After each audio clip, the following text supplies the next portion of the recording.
In the beginning, there was nothing but darkness.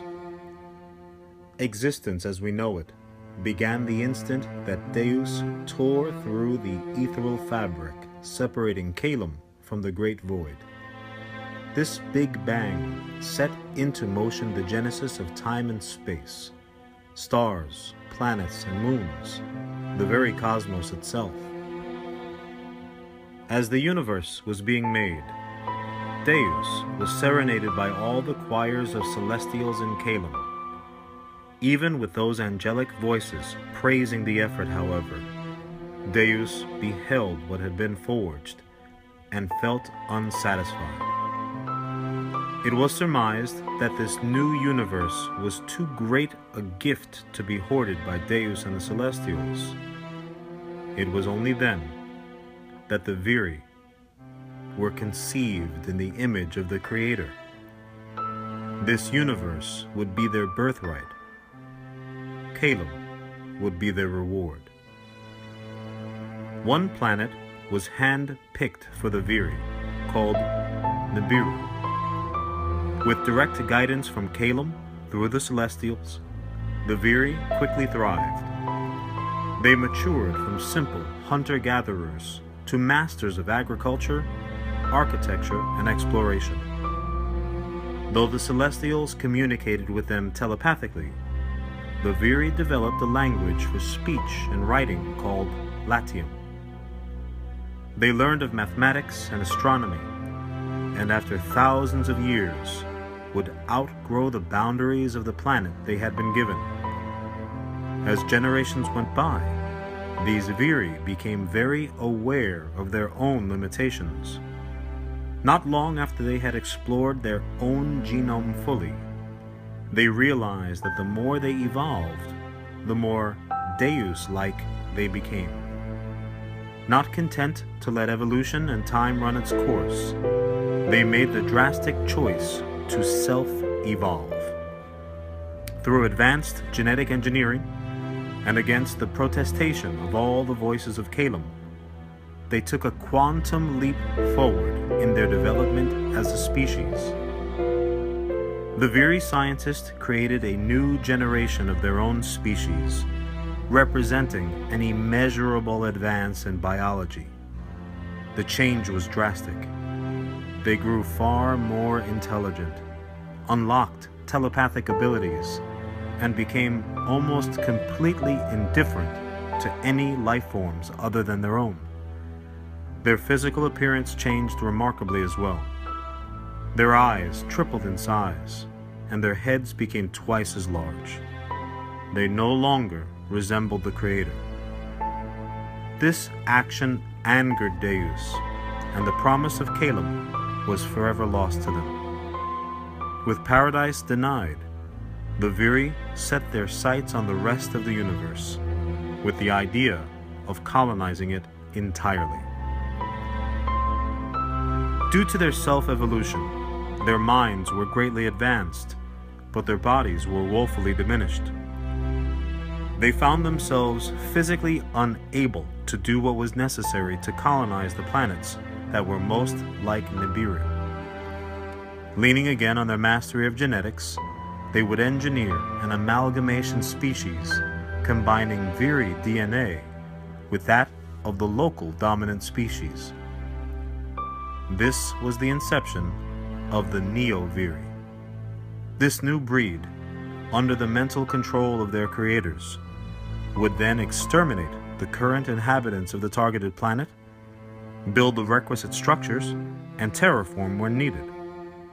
As the intention was never to share these conquered worlds, the Viri also engineered a kill switch into their progeny. Upon the completion of the chosen planet's colonization, they were able to eliminate the Neo-Viri with the push of a button. This is a process that had been seen through to completion many times, and the Viri had become so numerous that multiple colonization attempts were occurring at the same time. On one particular planet, in the Orion Nebula, things would go very differently.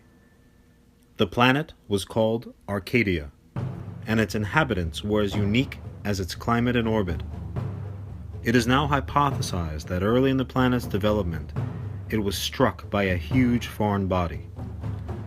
This impact affected the orbit of the planet around its sun, and also multiplied its own rotation many times over. As a result, it experienced dramatic fluctuations in gravity strength, weather, and atmosphere density. The native inhabitants evolved accordingly, and over time had developed an ability to adapt to almost any circumstance. When the Viri arrived and began their typical process of genetic mixture with their own DNA and that of the locals, something amazing happened. The resulting Neo-Viri were beings unlike anything the universe had ever known. They displayed amazing powers, advanced intelligence, and were immune to the genetic kill switch that had been engineered into them.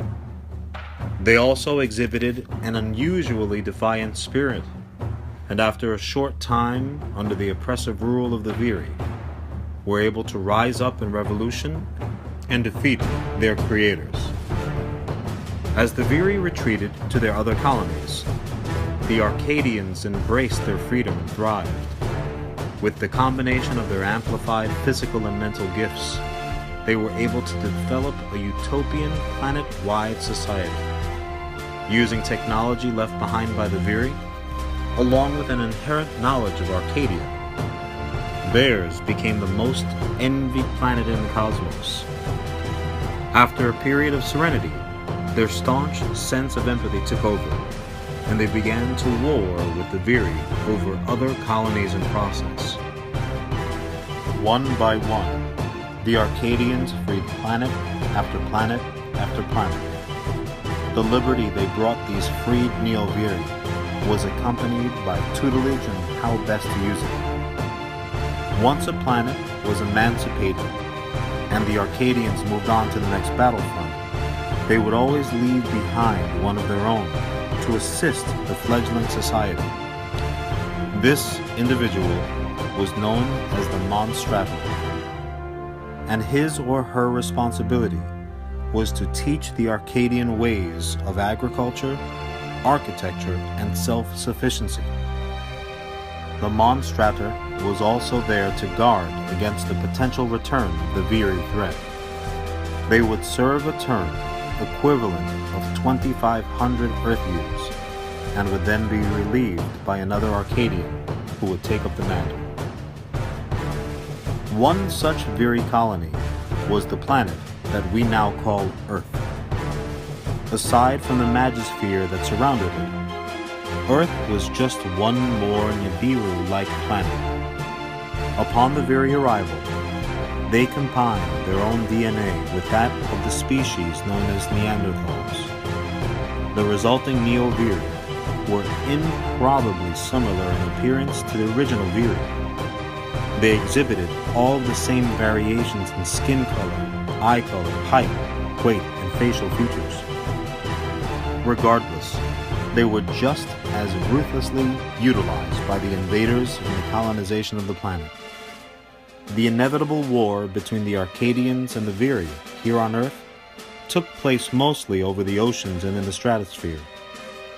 Though the Earthling Neo-Viri couldn't see much of the fighting, stories of the battles would endure for generations. After yet another defeat and lost colony, the Viri abandoned Earth and moved on. The Arcadians followed behind them, but not before dispatching Anu as our first Monstrator. Anu was one of the youngest of the Arcadian liberators. It was determined that since Earth was so close to Arcadia, relatively speaking, that his inexperience wouldn't be a factor. For the first 2,000 years or so, this was very much the case. Anu gave our forefathers protection and knowledge. He was revered as a teacher and in some cases deified. Many of our earliest myths and legends were based on his exploits. So as to not encourage worship by the locals, he made his home within the hollow recesses of our moon. Only those few Earthlings who had tapped into the Magosphere were apathetic. Otherwise, every corner of the globe was touched by his influence. He taught and we learned, and for a time there was a peace. In the year 44 BC, on the 15th of March, the universe would forever be changed. Rome was the greatest empire on earth and spoke the native tongue of the Arcadians. Anu walked among us and continued to guide our civilization. In the early morning sky above Italy, there was a flash of light and accompanying sonic boom. What a certain Roman named Marcus Junius Brutus saw in his sleepless haze was actually Anu streaking from Earth to the moon in a panicked state.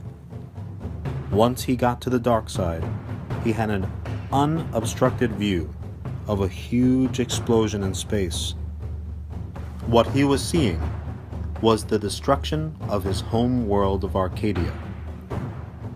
The loss of his planet and people in such a sudden and violent manner set Anu into a catatonic state of shock. He stood perfectly still, not blinking, not breathing or speaking, staring off into space. Only his lengthening hair and beard gave any indication that he still lived. Behind him on Earth, life went on as before. Without Anu the Arcadian to meddle, those humans with the ability to utilize the Magisphere became masters of the planet. Many new magical species were born, and political power was often determined by who had the most powerful mystic or magically imbued weapon on their side. That would all end, however, after the fall of Arthur at the hand of Mordred and Morgan Le Fay. Years became decades, and decades became centuries. Humans were forced to fend for themselves, and we matured. We built cities and monuments. We became masters of our domain, and we powered and lit the world. It wasn't until we unlocked the atom itself, however, that we became truly dangerous.